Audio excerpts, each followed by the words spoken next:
Hello दोस्तों, नमस्कार। हमारे चैनल पर आपको हार्दिक हार्दिक स्वागत है। चलिए आज का वीडियो शुरुआत करते हैं। आज की इस वीडियो में हम बताने वाले हैं महाभारत लिखने के बाद दुखी क्यों थे वेद व्यास। तो चलिए वीडियो में आगे बढ़ते हैं और पूरी जानकारी आज की इस वीडियो में हम आपको बताते हैं। कहते हैं कि जब महाभारत लिखा जा चुका तो महर्षि वेद व्यास उसके श्रम से थक कर चूर हो गए। यद्यपि इस विराट ग्रंथ के लेखन के लिए गणेश को लिपिकार के तौर पर चुना गया था। चारों वेदों के विभाग और संपादन के कारण उनका नाम वेद व्यास पड़ा था, लेकिन उनकी व्याख्या ख्याति महाभारत को लेकर ज्यादा थी। यही नहीं, वे उस समय की सभी महत्वपूर्ण घटनाओं के साक्षी भी थे। महाभारत की रचना से कई महत्वपूर्ण बातें जुड़ी हुई है, जैसे कि एक तो यही कि महाभारत में वेद व्यास ने सृष्टि के आरंभ से लेकर कलयुग तक का वर्णन किया। उन्होंने कहा कि इस ग्रंथ में जो कुछ है वह अन्यंत्र है, लेकिन जो इसमें नहीं है वह अन्यंत्र कहीं भी नहीं है। महाभारत लिखकर वह एक महायुद्ध का वर्णन नहीं करना चाहते थे, बल्कि जीवन के मूल्य को स्थापित करना चाहते थे। अपने आप में एक विचित्र बात यह है कि 1 लाख श्लोकों में धर्म, अध्यात्म, समाज, राजनीति, कला व साहित्य आदि विषयों का एक संपूर्ण महाकाव्य तैयार कर लेने पर भी वेद व्यास नहीं खुश थे। उन्हें कथा में कोई कमी खल रही थी। एक दिन वे उदास बैठे थे और उधर से नारद जी गुजरे। नारद जी ने उन्हें सुझाया कि आपकी कथा संसार पर आधारित है, इसलिए इसकी रचना के बाद आप दुखी है। आप ऐसा ग्रंथ रचिए जिसके केंद्र में भगवान हो। उसके बाद ही वेद व्यास ने श्रीमद् भागवत महापुराण की रचना की। वेद व्यास ने योग, वेदांत, व्याकरण और साहित्य में भी लेखनी चलाई।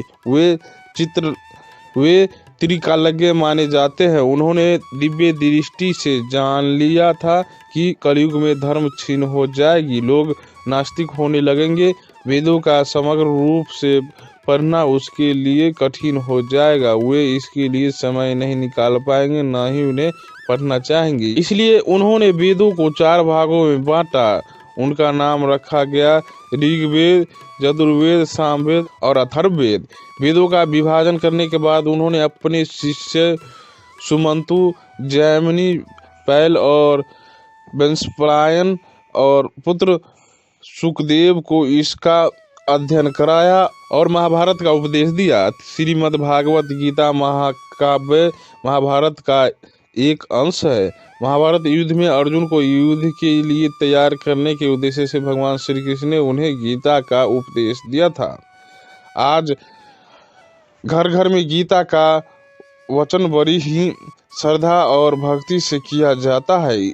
इसे ज्ञान का आधार माना जाता है। महाभारत लिखकर वेद व्यास भले ही क्षीण हुए हो, लेकिन धर्म का सारा तत्व उन्होंने इसी ग्रंथ में निरूपित किया। बीज मंत्र या गणित के सूत्रों की तरह महाभारत का तो दर्शन समझाने के लिए उन्होंने महाकाव्य के अंत में 2 श्लोक लिखे। उनका सार यह है कि मैं हाथ उठाकर कहता हूँ, पर मेरी बात कोई नहीं सुनना चाहता है।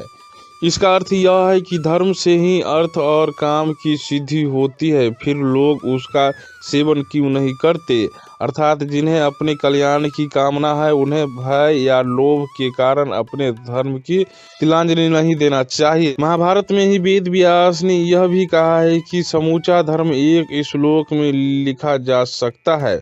उसके अनुसार दूसरों की सेवा करना ही धर्म है और किसी को भी पीड़ित करना पाप यानी अधर्म।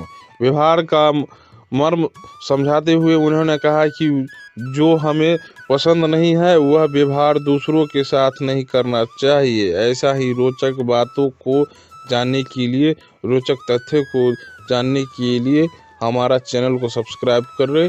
पूरा वीडियो देखने के लिए धन्यवाद।